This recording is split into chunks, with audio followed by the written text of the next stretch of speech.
गिलहरी जिसने अपना सर्दियों का खाना बांटा।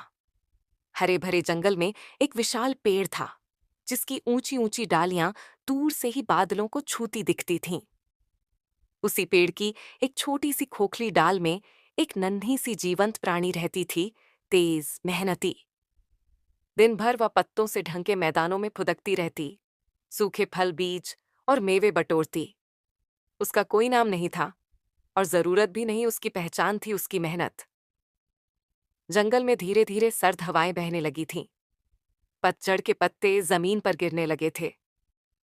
वह समझ चुकी थी कि अब वो समय आ गया है जब बर्फबारी शुरू होगी और सब कुछ सफेद हो जाएगा। इसीलिए उसने महीनों पहले से ही खाना इकट्ठा करना शुरू कर दिया था।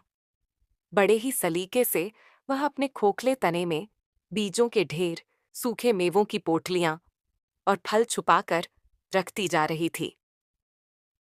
जब पहली बर्फ पड़ी तो जंगल की दुनिया बदल गई। खाने की खोज में कई जीव इधर उधर भटकने लगे। जिन लोगों ने गर्मियों में सिर्फ मस्ती की थी, अब उन्हें पछतावा हो रहा था। एक दिन एक थकी मांदी, घायल और बूढ़ी सी जीव पेड़ के नीचे आकर मदद की गुहार करने लगी।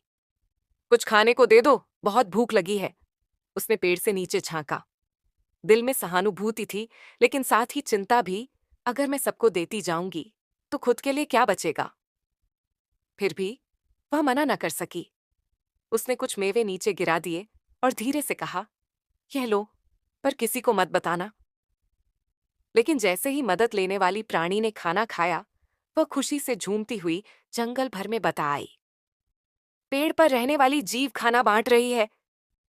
अब तो हर दिशा से भूखे जानवर पेड़ के नीचे आने लगे, कोई अपने बच्चों के साथ, कोई बीमार, कोई बूढ़ा, कोई थका हुआ। हर दिन वह थोड़ा थोड़ा सबको देती रही। किसी को खाली हाथ लौटाना उसे अच्छा नहीं लगता था। धीरे धीरे उसका भंडार घटता गया।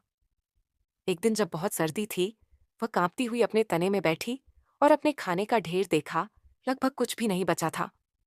उसने उस रात भूखे पेट नींद लेने की कोशिश की। सुबह सूरज भी नहीं उगा था, लेकिन पेड़ के नीचे हलचल थी। वह चौंक कर बाहर झांकी। वहां जंगल भर के जीव खड़े थे। हर एक के पास कुछ ना कुछ था, कोई बीज, कोई फल, कोई जामुन, कोई शहद। जिससे जो बन पड़ा वह लेकर आया था। तूने हमारे लिए बांटा, अब हमारी बारी है। उसका खोखला तना फिर से भर गया। इस बार अकेले के लिए नहीं, पूरे जंगल के प्रेम और एकता का प्रतीक बनकर।